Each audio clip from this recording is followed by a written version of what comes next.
dispersé la mais de base bu ma génnoon fii si mbedd yi laa doon taxaw de base. waaw et di courage. allez-y jàmbaar kay. jël réaction yi encore une fois dañoo ko gisandoo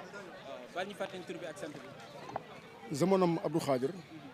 Je suis étudiant à la faculté des sciences humaines. Je suis responsable étudiant. Voilà. Étant responsable d'étudiant démb journée bi métti woon na yàggoon na tey jii ngeen yeewu jël nañ dogal pour ñu tëj li nga xam ne moo di tëj. Effectivement avant tout d'abord dama leen di saluer di leen nuyu ci seen taxawaay bi mais c'est avec une profonde douleur que je m'adresse à vous aujourd'hui car les étudiants font face à une menace sans précédent. La trahison envers les étudiants du Sénégal de manière générale est manifestée. Mes chers compatriotes étudiants, c'est avec une lourde responsabilité que je me tiens à vos côtés pour faire face à cette situation. Je suis vraiment sidéré et meurtri devant une telle propos. C'est la première fois dans l'histoire du Sénégal. Le monde entier doit être témoin de xew démb parce que tout simplement benn jeunes yi mosul am prérogative pour dugg ci biir chambre pour dugg di génne étudiant di dóor. Il y a des dégâts considérables am na mort li ñu doon bañal ci régime Macky Sall léegi am na léegi le monde entier doit être témoin.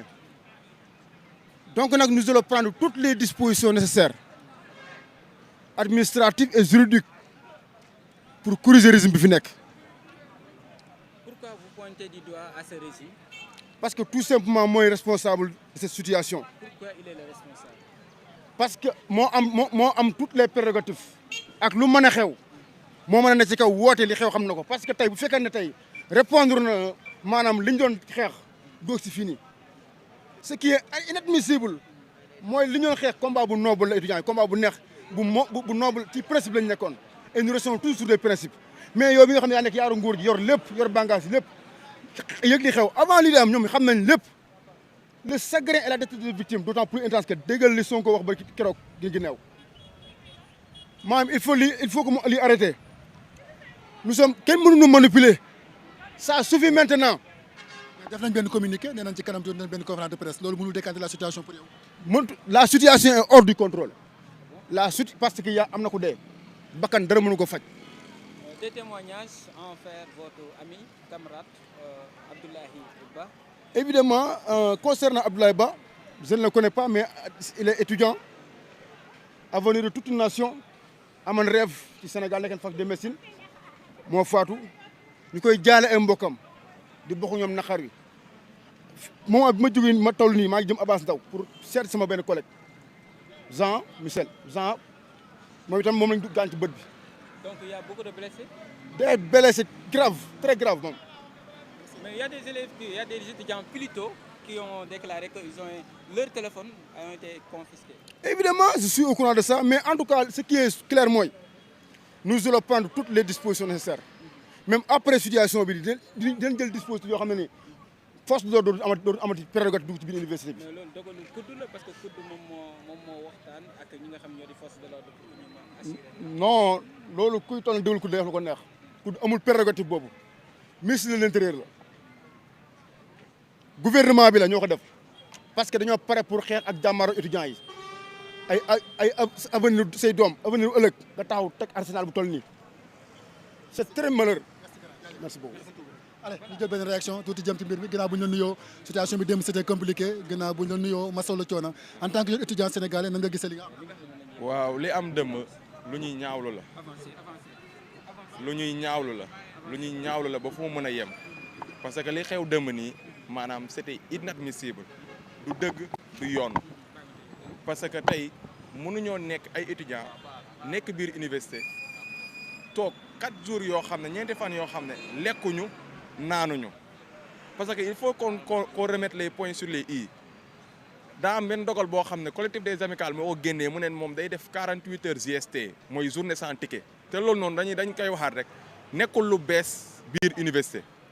yàgg na fay am ce sont des plateformes de revendication des étudiants parce que étudiants yi dañoo am ay plateformes de revendication te journée sans ticket si la bokk léegi à notre plus grande surprise bu ñu yeewoo vendredi ci suba pour def GST bi maam ministre bi dafa jël ndogal mu ne kenn bu mu tijji resto yëpp nañ tëj parce que étudiants yi war ñoo def GST bu ñu waxee loolu noonu étudiants yi defuñu dara on s'est décarcassé avec les moyens du bord avec l'appui du collectif des amicales de l'UCAD qui regroupe les différents présidents d'amicales et des PCS les présidents de commission sociale ñoom ñoo décarcassé wu cotiser seen biir pour mën a toggal étudiants yi lu ñu mën a lekk soo xoolee ba jour boobu noonu lañ demoon ba récupérer corniche ouest bi mais lu ñu leen wax mooy lan ça c'est une alerte parce que corniche ouest bi dañu ko occupé pendant 1 heure de temps ñu jógee fa dem suñu yoon bu ñu ñëwee ñu lekk ku nekk dem tëdd sa chambre samedi si suba ñu yeewu dara xewul ci jiw ñu resto yi mais dara xewul kaasuñu defuñu dara on a encore arrêté ne leen nañ tijji resto yi étudiants yi mën a lekk dimanche ñi yeewu on a fait la même chose ñi dem ba dimanche si guddi ñu am benn note ñu ne ministre bi nee na pour gars yi tijjiwaat resto yi fajar gi dégg la resto yi tijji nañ mais nos 48 heures de grève maanaam de GST on les avait pas achevés donc foog 48 heures de GST yooyu noonu mu mat 48 heures de GST yooyu lañ demoon pour matal ko ñu tëjaat resto yi ba tey étudiants yi waxuñu dara parce que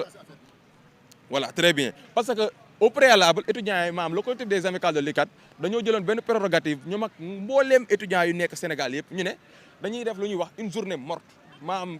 journée bu dëmb bi lundi bi maam dara waraloon xew dañoo doon toog parce que qu'est-ce qu'on devait faire on devait faire une commémoration des maam nu mu tudd sax étudiants yi nga xam ne ñàkk nañ seen bakkan ci ay revendications estudiantines loolu la ñu bëggoon def mais à notre plus grande surprise dañoo toog suñuy chambre te di noppalu di waajal ñëw wàcc pour ñu wut lu ñu mën a añee ak lu ñu mën a ndekkee ñu gis policiers yi di dugg si biir campus social te xam nañu carrément que ne loolu noonu ab du prérogative yoo xam ne du nekkul loo xam ne dafa yomb parce que policier pour mu dugg biir campus maam foog mu am ay décisions yoo xam ne ci kaw lay jógee policier bu ñu duggee biir campus ba même bu ñu dugg see biir campus sax amuloon réaction de la part des étudiants parce que la étudiants dañoo daloon tey ba yeneen gis vidéo yoo xam ne mu ngi circulé étudiants yi naan ñoom ñoo dugg si étudiants yi defuñu dara bu leen sànni bu leen def dara xeexuñu defuñu dara ñun ñoo leen doon wax loolu xeexuñu ak yéen amuñu problème parce que tey du suñu journée xeex mais nag ku ñëw fekk la ba sa biir kër dóor la non amoo looy def lu dul fayu parce que dañ ñoo tooñ ba foofu tooñ mën a yem dañ ñoo ils ont voulu mettre à nu la dignité estudiantine te loolu duñ ko mës a nangu mukk parce que ñun ay étudiants lañ te duñu nangu mukk flambeau dignité estudiantine boobu noonu muy waddoo si ñun loolu duñ ko mës a nangu c'est pour cela que nous aussi on a riposté parce que ñoom ñoo tooñ fekk ñu suñu biir chambre duñu dóor ay gaz lacrymogène ñu fayu bu ñu fayoo nag ñoom policiers yi dañoo war a xam ne ñoom lu ñu nekk def nii teguñu ko fenn parce que mënoo fekk ay jigéen pavillon jigéen foo xam ne ay jigéen a fa dëkk góor dëkku fa nga fay dóor ay lacrymogène ay jigéen di filmer parce que lu tax il faudra filmer foog ñuy filmer ñu am ay preuves yu wane ne que policiers ñoom ñoo ñu fekk suñuy biir chambre dóor ñu nga gis nit yor téléphone am rek di filmer nga jël lacrymogène bi dóor ko ci biir chambre bi xamoo ko fa am asthme amoo ko fa am feebar xamoo yow sax yow nekku ci man des fois je me demande bi est-ce que nos forces de l'ordre est-ce que ñoom dañuy xalaat est-ce que suñu demee ba def formation est-ce que gars yi dañu leen wecci foofu noonu gars yi dañuy wecci seen xel yi parce que ce sont des personnes yoo xam ne boo leen nekkee si koñ yi ce sont des ñoom ñoo nekk nit yu gën a baax si koñ bi mais suñu demee ba sol seen tenue ba di ñëw di war a xeex ak di war a jaamal ak étudiants yi rek ñu def lu leen neex di def loo xam ne yenn politique yi dinañ faral di wax naan université Cheikh Anta Diop parfois day am récupération politique tout ça est-ce que loolu am na fi wala combat bi c'est un combat noble des étudiants. non maanaam tey récupération politique bu ñuy wax noonu man mën naa ne loolu noonu ay wax la rek parce que loolu noonu mënu fay ñàkk parce que nous sommes appelés à être les dirigeants de demain nous sommes appelés à être des dirigeants de demain kon mënuñoo ñëw ñu ne ñun duñu politique. C'est normal ñu def politique mais comment faire la politique au sein de l'université ce sont des questions à se poser parce que gis nga même nguur gii nii di wax ak yow am nañu seen baaxaas yoo xam ne ñoom ñoo leen di représenter biir université est-ce que loolu yoon la ce sont des questions à se poser donc ñoom su ma déggee aussi ku mel ni Ousmane Sonko le premier ministre monsieur Ousmane Sonko taxaw ne xam nañ ñu nekk di dooleel étudiants ñu nekk seen ginnaaw di leen jox mais loolu noonu day wax loo xam ne lu ko neex la rek parce que ñun kenn joxuñu dara loo xam ne ñun fii kenn joxuñu dara même lekk bu ñuy lekk sax c'est le collectif qui cotise ñoom ñooy cotiser seen biir ñëw togg jox ñu lekk même su fekkee du doy sax mais ku nekk benn mondo bi ngay tibb foofu noonu loolu noonu doy na la parce que ñun suñu dignité la ñu am kenn joxuñu dërëm kon suñu déggee muy wax kon ça veut dire que sas lu xew dëmb c'est un coup qui a été déjà préparé parce que coup la boo xam ne toog nañ ñu waxtaan si ñu ne étudiants yi foog ñu buntu xatal leen te Sonko moom kuy daa nekk koo xam ne day ki day fàtte dëmb parce que 1er juin fii nii ñun ñoo ko fi safaloon moom saf sàpp tey soo gisee Ousmane Sonko maam tey mu nekk premier ministre monsieur Bassirou Diomaye Diakhar Faye mu nekk président de la République du Sénégal c'est parce que am na étudiants yi rôle boo xam ne joué nañ ko si te nekkul di du rôle xeex kese parce que nga ñun 54 pour cent yi ñun si la ñu bokk suñuy parents si la ñu bokk te suñuy parents suñu voté ñun ñoo tax ñu voté parce que suñuy parents amatuñ lu ñu prouvé Sénégal ñoom doyal nañ si ñun ñoo dem si ñoom ne leen gën leen ngeen votel nguur gii nii parce que ñii changement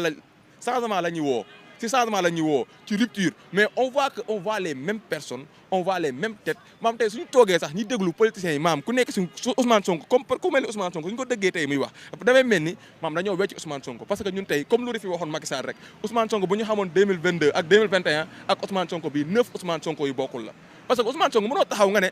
au 21e siècle ce n'est pas normal ay étudiants di xeex ndax ay bourses mu taxaw ne policiers yi amul dara lu muy def ci biir campus social di fa xëy ak étudiants yi parce que ñooñu nekkuñu ay criminels moom tey sa police à lui sa gendarmerie ñoom ñooy ñëw di dugg ci biir campus social di fekk parce que tey di dugg ci ay chambre di fa dóor ay étudiants di taal ay chambre parce que am na chambre boo xam ne dañ koo taal gis nañu vidéo yi étudiants yoo xam ne dañuy tëb ba 4e étage te loolu noonu du dëgg du yoon maam loolu noonu tey ku dem ba di tëb 4e étage xam nga ni kooku noonu amatul benn ussi 4e étage nga tëb 4e étage pavillon F nga tëb 4e étage wàcc ci suuf ku tëb 2e étage sax da ngay dàmb waxtuma laa ku tëb la double de 2e étage yow loolu noonu amul foo mën a rëccee. message de hommage pour votre frère moo xam ne perte na si bakkanam mu nekk Abdoulaye Ba. Abdoulaye Ba ñoo ngi ñaan yàlla xare ko aljana maam di wax nag état bii nii nañu jël toutes les dispositions pour mën a élucider enquête bi parce que lii nii ça doit pas rester en vain lii nii warul nekk loo xam ne day jàll nii comme yeneen nuy jàllee. on maam ku def jëf jii nii dañ ko war a jàpp ñu won à toute l'opinion publique toute l'opinion nationale et internationale que ni tey étudiant bi nga xam ne rey nañ ko biir université ku ko rey traduire nañ ko en justice te ñoo ngi ñaan rek ñu jël tamit ñi xam tamit famille bu mu jógee parce que on a eu des témoignages hier te maam étudiant bi soo xoolee rek bien vrai que maak moom xamante wuñ on se connaît pas personnellement mais soo xoolee parcours am rek da ngay xam ne maam il a été un élève modèle et il est un étudiant il a été aussi un étudiant modèle parce que tamit ku ñu dem ba orienté la faculté des médecines nekkoo tu n'es pas n'importe qui doo cuune lu mu dee am nga bac scientifique te lu mu dee am nga mention parce que mention moom mooy tax a dem fac médecine kooku noonu nga xam ne moom moo nekk maam espoir famille am parce que si je me trompe pas sur les informations yoo xam ne am nañ ko il a perdu son père yaayam moom kese la dese maam yaayam day décarcassé wu di jaay fondé te moom Abdoulaye Ba moom moo doon yenn soo fondé di ko yóbbul maire bi mais tey kooku noonu nga xam ne am na bac mu ñu orienté ko faculté des médecines yaayam am espoir ci moom am nga dem espoir ci moom ne ki sama doom kat léegi ay 5 ans 6 ans ko dese mu pare mu commencé liggéey pour man ma mën a noppalu ñi rey kooku noonu sur 20 donc ñoo ngi woo tamit état du Sénégal ñi gëstu famille am ñi xam ne il vient d'une famille démunie ñi xam ne ñoom tey ils sont responsables de lu xew dëmb donc toutes les conséquences yoo xam ne am na si rek ñoom dañoo war a maam tey ñoom ñoo si war a taxaw jàppale famille am ba ñu mën a gën a ci lu ñu nekk nii parce que kii espoir la ñuy rey ñu nit kese dañoo rey famille la ñuy rey famille lëmm parce que tey koo xam ne tey ay années ñoo la desal ay années parce que da ngay gën a fekk médecine tu auras forcément du travail nga mën a liggéey nga mën a subvenir à tes besoins subvenir aux besoins de ta famille mais ñi rey la si neen ci koo xam ne grévul deful dara sans morom la nekk koo xam ne grévul ko par exemple suñu jëloon étudiant boo xam ne maam da doon grève ñu dur ko lacrymogène mun nañ ne maam ce sont des dommages collatéraux koo noonu da doon xeex maam mu am lu xew ñu gaañ ko mais koo xam ne grévul 2e année la nekk 2e année te loolu noonu du yoon xale bu ndaw koo xam ne maam tu as l'avenir devant toi te lii nag ñun dañ leen di wax ne lii ça va pas rester en vain moo su yaboo nag su fekkee ñoom enquête bii nii mënuñu ko élucider nañ tëj université bi à vie parce que à chaque fois qu'on reviendra ici lu xew dëmb moom moo fay xewaat xanaa su boobaa ñun ñëpp la ñuy rey merci beaucoup. ok d'accord. ginnaaw bu ñu la nuyoo di leen masawu coono ci cette situation en tant qu'étudiant nan nga gisee ce qui s'est passé. Bon, avancez, monsieur, s'il vous plaît, avancez. Voilà. Bon, en fait, présenter d'abord. Je m'appelle Samba Fall. D'abord, je suis sa tur ak sa sant. Bon, je vais cerner mes paroles dans 3 jours. En plus, dans le cadre du respect aussi. Parce que tey jii état bi maam li ñu gëmloo woon ne looloo fi am ñun gisuñ loolu parce que tey jii nii bu ñu demee ba policiers dugg si biir campus bii nii di xeex ak étudiants yi kon y a problème parce que ñoom waxuñu woon loolu déjà ba gars yi doon manifester wul temps yële passe dañ ne woon ay rey nit ak yooyu du yoon waruñu manifester wu ak ay bar réel kon tey du yoon ñoom ñu war a ñëw dugg fii nii di xeex ak gars yi ba muy am ay mort loolu du yoon état Sénégal dafa war a jug si loolu maanaam dafa nekk loo xamante ne tey jii nii rafetul si ay étudiants jeunes yi kaas nag naan ay amuñ lu ñu lekk amuñ lu ñu naan si dëkk bi ñoom dañoo liggéeyul ba pare jànguñu comprendre nga kon ñoom d'une part faute bi si ñoom la mais ñii maam ce sont leurs efforts qui l'ont amené ici maam effort yi ñu def ñoo leen andi fii donc dañ leen war a di gëstu parce que tey jii nii maam bourse bi ñu leen di jox ñoom du simplement parce que dañoo war a fay fii seen ay lekk ak seen naan affaire et tout ça mais am na ñoo xamante ne maam ñooy responsable famille dañ leen war a di jàppale si loolu noonu tey jii nii yow nga nekk responsable famille si loolu nga yaakaar pour jox sa yaay mu lekk mu naan yow mii fi nga nekk si nga yaakaar pour lekk ak naan ñu ñëw tey privilégié la loolu jël ko si yow qu'est-ce que tu vas faire tu vas finir par se manifester noonu ngay def parce que amootoo solution xeex ngay def tey jii nag maam société Sénégal lenn la manqué maam ku xamante ne day ñëw di défendre yenn affaires yi nii si dëkk bi maam taxaw di wax affaire yi ministre de la jeunesse ministre de l' éducation ñoom lii waruñu woon xaar mu yegg fii nii parce que dañoo waroon ñëw régler lii avant moo yegg si fii nii tu vois parce que ñoom même bu dul président xaw ma Sonko la xaw ma Diomaye ñoom ñaar ñëpp ñoo nekk si état bi parce que kon war nañ taxaw di gersu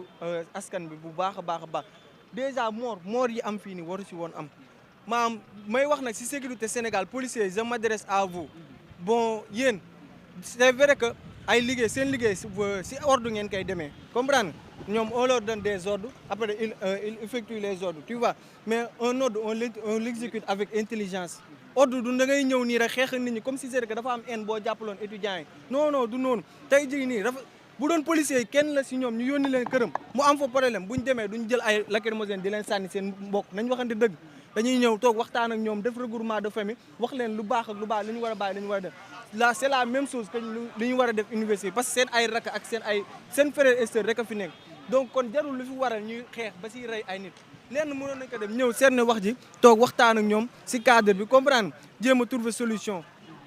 c'est vrai que état moo leen yoon waaye ñoom bu ñu bañee ñëw tey xeex ak ñii ni état dinañ xam ne policiers ñoo nekk si ñoom parce que ils sont pas tort ñu ñëw di xeex ak étudiants yi nii loolu du yoon kon ñoom bu ñu bañoon tey loolu noonu ñëw taxaw waxtaan ak ñoom gis nga nit boo waxee ak moom day dégg mais boo bëggee ñëw andi doole da ngay yàq lu bëri